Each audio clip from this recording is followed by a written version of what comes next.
Peyton asked, how does this work, this quiz thing? And so back to your syllabus, you get an in-class quiz. That's what you did on the sheet. And then for these last 6, counting, we'll throw one away. For these last 6 chapters, you'll also have a group quiz. I've never had where someone scored higher on their individual than they did on the group. The group will be helpful. And I don't mind taking time on the quiz, because what I hear people talking about is, what's the right answer? There's some value. Even someone that didn't read the chapter, didn't do the worksheet, can get something out of listening to you talk about what the right answer is. Okay? If you resemble that remark, that's okay. Any questions about those 4? I can't believe that's the right answer. I don't know why that's the right answer. I think I know the right answer, and it's not up there. Catherine doesn't know. The one question that I just could not really grasp is number 5. So the correct answer was B for that, and could you explain why that is the way it is? Let's say the concept of a baseball cap. Okay, baseball players would wear them, so when they played baseball, okay, during the daytime, it would keep the sun out of their eyes so they could see the ball and it wouldn't hit them in the head. Okay, catching fly balls, I had a baseball cap on. Sometimes ball would hit me in the head. But okay, so we had that innovation. But someone might say it's been over-adopted because people that don't even play baseball wear baseball caps. Sometimes they wear them inside and there isn't even any sun to keep it out of their eyes. Okay?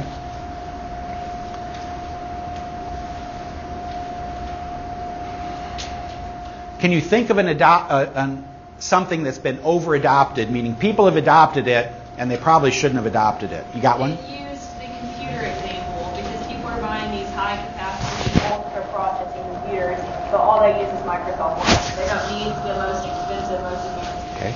3rd graders. Do 3rd graders need a cell phone? No. Why do they all want one? Well, they want to play games is what they want to do. They don't want to call anybody. They might text their friends things, but it's probably been over-adopted by 3rd graders. Okay? Can you think of something else that's been adopted, but people adopted it, but they didn't really need to adopt it? In Oklahoma, 4-wheel drive Suburbans or Navigators or Escalades or stuff, you go to pick up your kids at the junior high, and there are all these 4-wheel drive vehicles that pull up, can seat 8 or 10, and one little kid gets in. May have been over-adopted. Okay. Tanning booth that would alleviate winter doldrums. Obviously, some people have over-adopted it, okay, and then suffer from skin cancer, but may have been over-adopted. Does anything else come to mind? Been over-adopted? Anything within what people eat? Has it been over-adopted in the last 5 years? This is just my personal opinion, but like Cliff bars are for like energy and hiking. Not a snack. I used to eat them just all the time, and I wasn't doing anything that one time. That's like Mean Girls, where he gave them those plumpy nut things to put weight on kids. Real all-time movie. Going. Could you kind of consider that people attending college and like secondary education has been over-adopted because some of them don't have jobs and they leave, like they... You've seen that T-shirt. What do you do with a liberal arts? What do you say? What does the liberal arts graduate say? Would you want fries with that? Yeah. Some people would say that there are people going to college that should never have gone to college. Okay, there's probably people going to high school that shouldn't go to high school either. But e-cigarettes, because a lot of people vaping. Yeah, they don't use cigarettes. The person who's not using it to quit. You're just doing it for a statement. Okay. What if you are allergic to gluten in your diet? You have a disease called celiac. But what percent of the population has it? Like 1%. What percent of the population is trying a gluten-free diet? Like 10 or 20%. So it's possible that a gluten-free or an Atkins, or you just name the diet, may have been over-adopted. Okay. Anyway, and so change agents, maybe their role is we'd say within agriculture. I don't know if you've lived through this, but you may remember the ostrich, ratite, emu craze. Okay, everyone was going to make millions of dollars by raising emus, ratites, ostriches, and then they were fine as long as people were buying the breeding stock, and then people didn't want them, and basically they were letting them loose in country roads because. Okay, but before that it was chinchillas. You know I can't think. Is there anything right now that with an agriculture, boy, it's the hot thing, but we don't know why it's hot? That people might be over adopting that. A weird thing is sugar gliders. I don't know, maybe that's not as big as I think, but I do know that that's a tool. But what I was going to say is when my dad was in grad school, his thesis was about emu and ostrich farming. It was current at that time. Yeah. Miniature hedgehogs, baby potbelly pigs had their day, and so those are possibilities. Things that have been over adopted, not backyard chickens. Backyard chickens still haven't peaked. Okay, but there are some things, and I encourage you to think about. Your book talks about the harvester silo, but I encourage you to think about things that might be over adopted. And in that, then the change agent's job is to try and help people. Hey, you shouldn't adopt this. It doesn't fit you. Okay. 6 preventative innovations besides the toothbrush or dental floss, although dental floss has come under fire that maybe it's not such a great preventative innovation. There's been backlash. You've been told all your life to use dental floss. Now we're not so sure it really helps. But can you think of something else as a preventative innovation? The seatbelt obviously is a preventative innovation. May prevent you from dying. May. Safety goggles. Safety goggles would prevent. What would it prevent? It's to your eye. Yeah, eye injury or, but you got 2 of them. Geez, I mean, what difference?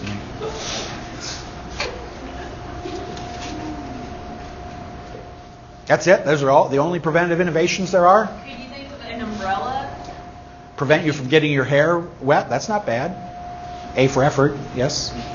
Like the gloves or the hats that you wear in the welding lab? The glove, we call, a lot of times that's called a condom, but sometimes they call that a French glove or envelope or whatever. Yes, prevent pregnancy. You don't want to become pregnant, so you. A welding glove prevents you from burning your hand. Yes, excellent. But the other is also any type of contraceptive would be a preventative innovation. Okay. Drinking lots of water before you go out drinking, or a gallon of milk to absorb all the alcohol, might be a preventative innovation that doesn't work so much.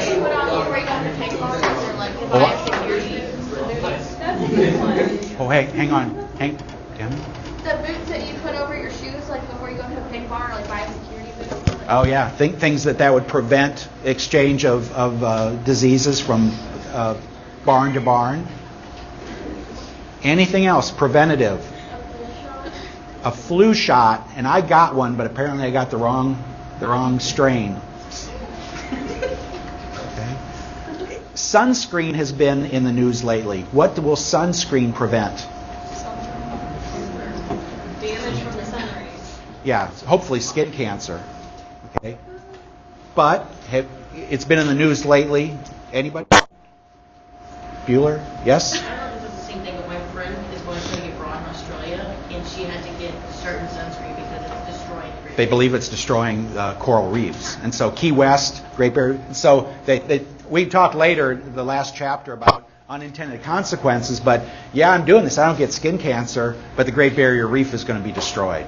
So go swimming, have a certain kind of sunscreen that doesn't damage. But I grew up, the concept or the term redneck came from being out in the sun all the time and the back of your neck being red because you worked for a living, not so as a compliment that you're a working person, but you didn't wear sunscreen. And the other, back to the baseball caps, farmers used to wear large straw hats which covered their head and the back of their neck and their ears.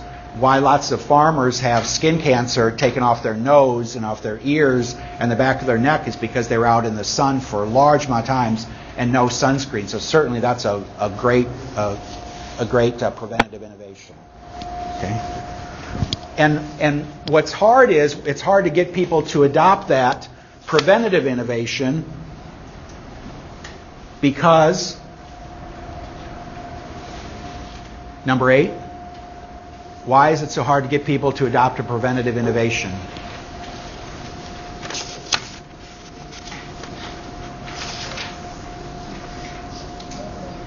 Remember the answer?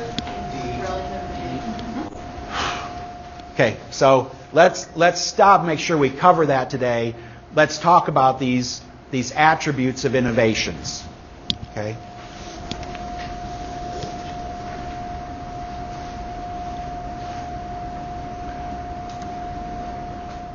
And it's homework too. It may be the most important thing that we'll talk about in class other than adopter categories. What I say is these things explain between, I think Roger says, half and 75 or 86 or something like that. It explains almost all the reason why an innovation is adopted or not adopted. Okay, so we've got examples, but let's try the bottom box. Okay, this is a box that contains the equivalent of 4 bottles of wine. Okay, this is a pretty high quality one. At Walmart, it's $18. And so if you're used to buying Boone's Farm Strawberry Hill or Mad Dog 2020, or I don't know what you're drinking, but this is a pretty good red wine, and the equivalent of 4 bottles for less than $20. Okay, and so very, very inexpensive. Once opened, good for at least 30 days if it lasts that long, depending on your household.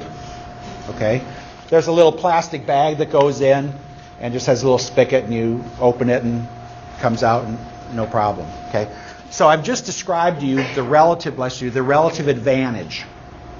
Okay, in terms of the retailer, it sits square in a box. Okay, it doesn't break if there's an earthquake in Oklahoma. Because the weight of the bottle is a lot more than the plastic bag, we save on shipping costs. Are you convinced there are all kinds of relative advantages of this? And when I sell one to you, I sold the equivalent of 4 bottles of wine, so I sold a lot more wine. Okay, with me? Okay, now, how compatible, the compatibility is tough here, how compatible is buying a box of wine with how I drink wine? And if you don't drink, you just have to imagine that you do drink, or some people that drink, again, like middle-aged women who start drinking, day drinking, and go into the evening and start the next morning. But I'm on Facebook. I know what they post. It's not very compatible because all you have to do is push the little spigot in there. It depends. Well, you'd say it sounds even better. I don't have to get a cork opener. So you may say, I've got even another. You're adding to the relative advantage. But you'd say you drink wine in a glass. I pull a thing here and it's in a glass. Well, I guess that's kind of compatible with how I drink, at least physically. Go ahead. Does it look kind of bad because it is perceived as cheap? It's like boxed wine and it's not in a bottle. It has been. But that's not the compatibility. If my objective was to impress others, I don't know. They may not be impressed by this. That's possible. Okay. If there are 4 bottles in here and I told you have 30 days to drink it all, maybe that's more wine than you want. Maybe you'd really want to just drink a glass of wine a month. And so unless you drank wine every other day or once a week or with friends or SO, then maybe this doesn't fit. So maybe not, but for lots of people that drink wine, they drink a lot of wine. And so 4 bottles may just be a quiet evening at home. Katie? I know that. Oh, no. Period. Now, Katie. Gabby Lofton, so she did a report on honey one time, I'd say, and Gabby, your report on honey, and she thought that was kind of funny. But anyway, what's your point? I was going to say Katie? that, I probably was going to say it. When I bartend weddings, that's really popular. Yes, and so, Because it's efficient. yeah, so my daughter got married and she bought, a bunch of these, and then the ones you don't use, they're fine on the shelf, so we brought home a few other ones. Absolutely. Very, very efficient. Again, 4 bottles in that takes up about the same space. Excellent point. Isn't it like, okay, so you said it's $18, so... At Walmart, yeah. How much is a normal bottle of wine? Anybody that drinks wine, how much the normal bottle of wine? It depends how cheap it is. You can get, Yeah, but so we're talking about maybe the equivalent of $5, and so it's a pretty good wine for $5. Go ahead. Cool. How is there, like, when you say there's 4 bottles of wine in that, you talk Yes. about alcohol, like, percentage? 750 milliliters would be in a bottle, and this has the equivalent. Glass, isn't it? Well, it's 3 liters, so it's 3 liters. It's by volume. It says 3 liters. You're asking what the alcohol content. Oh, that varies. I just put 4 bottles of wine in a bag. Well, a wine bottle, the bottom inch is glass. It goes up to the top, so they do. But I want to focus on compatibility here. And is it compatible? Well, it's only compatible with people that drink a certain amount of wine. It's not compatible with people that want to impress their friends. Although you may impress your friends by, this is a pretty good wine out of a box. And they have a lot of different varieties and different varieties. This Red Volution is pretty good. Okay, complexity. How complex is it? No, it's a little. What do you call the thing? A little valve. Yeah, a little spigot. You press the button and wine comes out. Okay. Any questions about complexity?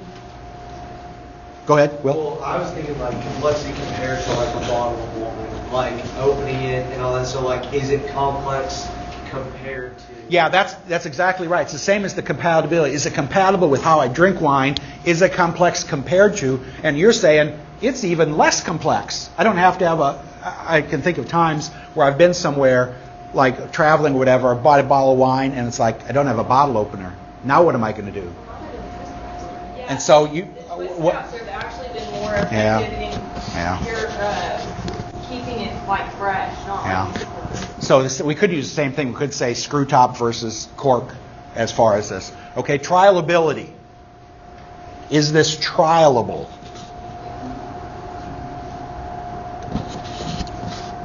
What do you mean? What do you mean you don't know if it's trialable or not? No, I mean, like, yeah, you can have it. Well, okay, perfect example. You can do a trial, like, if they want to try to, like, get it out there and get people to know about it, we have the wine tasting class here at OSU, so they could do a trial through that. Yeah, that's right. That would be a way of getting people to try it.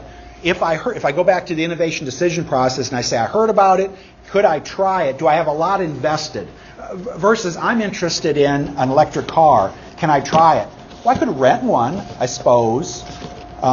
So this trialability, could I try it without a lot invested? And so you'd say, I can drop $18.99 at Walmart and try it. And if I didn't like it, I'll just drink it all and not buy it again, right?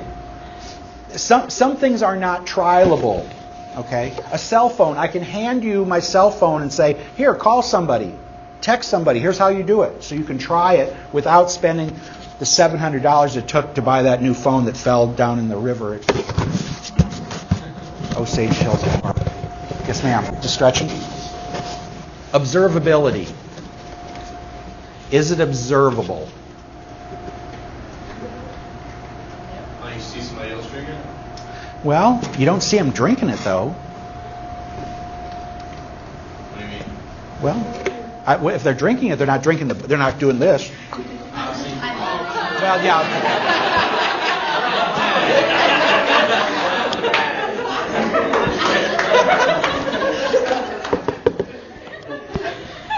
This is almost You would. What would be the observability? Like if your friend buys wine and you're like all around, like you don't have to buy anything to watch. Or you go to a party and you see it there, and I see that, and you were at a wedding. Now, unfortunately, at the wedding, my guess is the wine's here, and I want a red wine, and I'd go like this, and you don't know that it's boxed wine. I But had it back behind me so everybody could see. oh, you probably don't want the self-serve because again, people then take it to their table, and not good.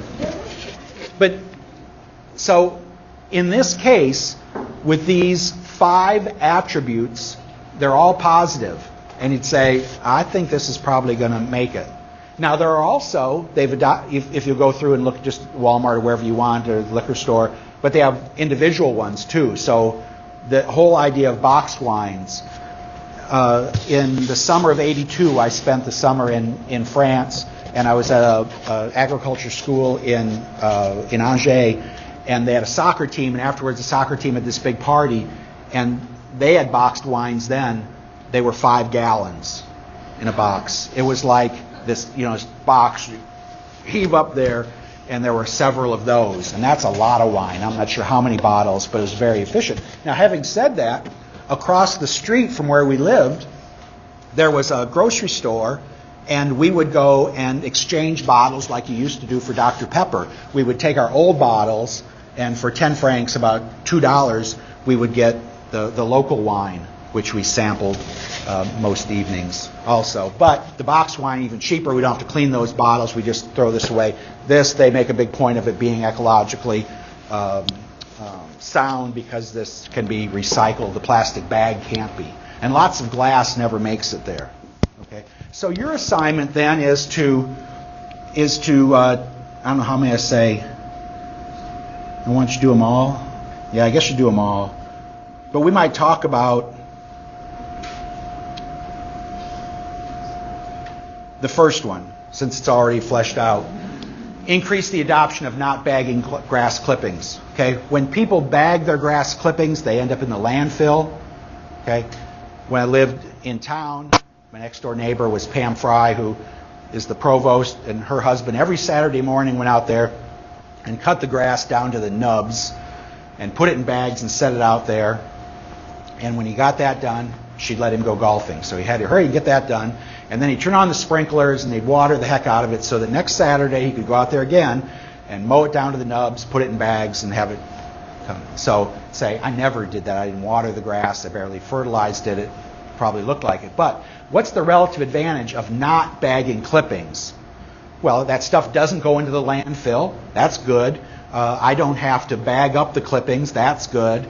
If I don't cut it so short, it looks better. So there's all kinds of advantages of not bagging the clippings when you mow the grass. Okay? Compatibility. Is it compatible?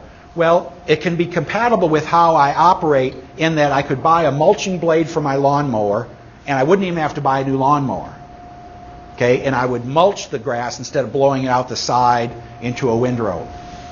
Is it compatible with my neighborhood? Well, this neighborhood was, across the pond was Mike Gundy and Pam Fry's husband and carpenters who own Fenton Office Supply were our neighbors. And it may not have been really compatible because that's how they all like to have their lawns.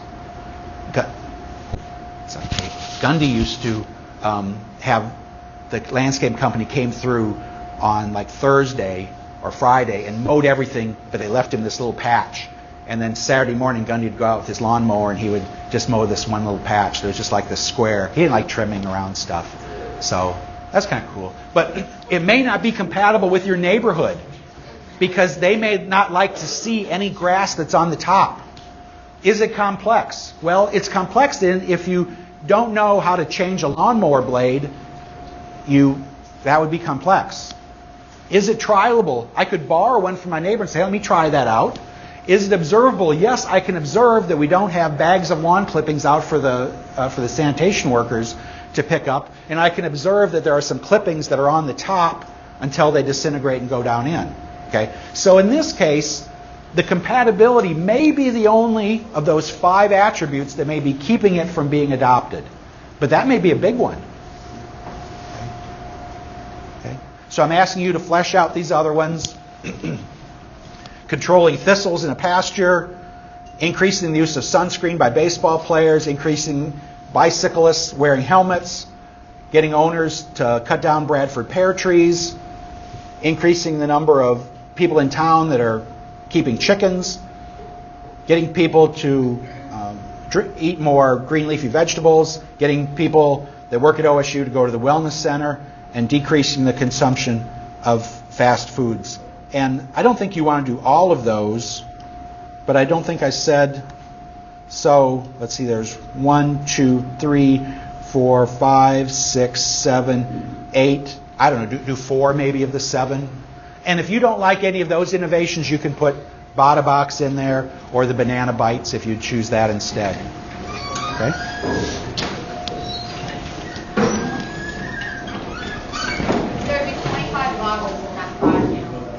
Man, that's a lot. Okay. So I'd like to look at just got a few more minutes.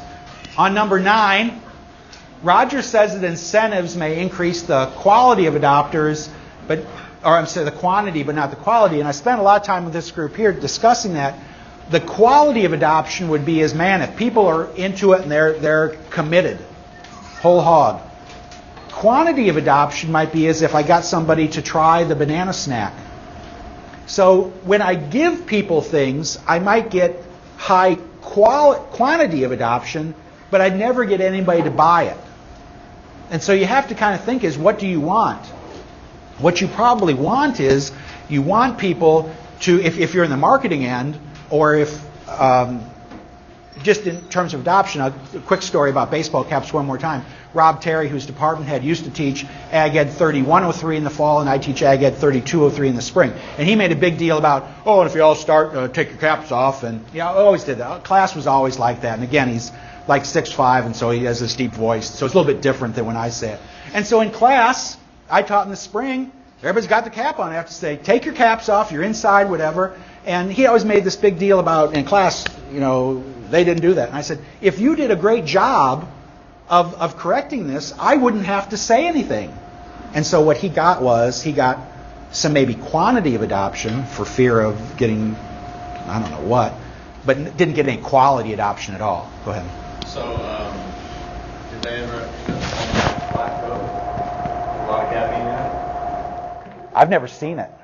I did see Surge was pretty popular for a while. That was Coca-Cola also, but I think it may also have been a test market. So they probably gave it away, but then they also flooded the stores, and the people that were at the stadium, it's 50,000 people or 70, I don't know what it was then, but so a lot of people got free ones, and so then what you want to see is, does it translate into sales or not? And my guess it didn't, because I never saw it again. Was it good? It just tastes like Coke. But I don't know if have you ever, when you go through the grocery store, we used to just have Cheerios. Okay? There are like 12 different kinds of Cheerios now. There's chocolate Cheerios, there's like multigrain Cheerios, and now there are Cheerios that are really Fruit Loops. They're like fruity Cheerios. And it's like, what's up with that? But a lot of times how they'll market those is in a newspaper, they would put a box, or they'll come around in mailboxes and they'll give you a sample. For college students, has anyone ever been in a residence hall and got a little package of deodorant, shaving cream, razors or something? Okay, well the idea is some boys might be shaving and some girls might be starting to use deodorant. Okay, it's not like, oh geez, am I the only one that got this? Anyway, and so the idea is if you're just starting, we'll try and get you to adopt ours. Okay, so when you're at a place where you're starting to buy us for the first time, we want you to buy it for the rest of your life, or at least for years to come, Demi. We got my little sister in foster care. We have it adopted now, but like mom had to sign up for all this stuff, and we would get like diapers and all kinds of stuff in our mailbox. They wanted us to try diapers. Mom would just throw it all away. She was like, I use what I use, but like for new moms, like that's probably a really good option to like test things out. Like, they're in diapers, and boys, they're in diapers, and they'll decide when they're going to be potty trained. But again, for years, and I was sure I got a salary increase when the kids got out of diapers. It's a big market, and if we get you to buy ours, we're yeah, they would like to send them in like little boxes. And yeah. Did anybody miss 11? Do you remember reading that they got blankets? They used to put blankets on their animals, and they figured, well, you put a blanket on an animal, you must put a blanket on a tractor. And lastly, the daughter-in-law doesn't speak. Okay. Thursday, I'll be here. Hope to see you then.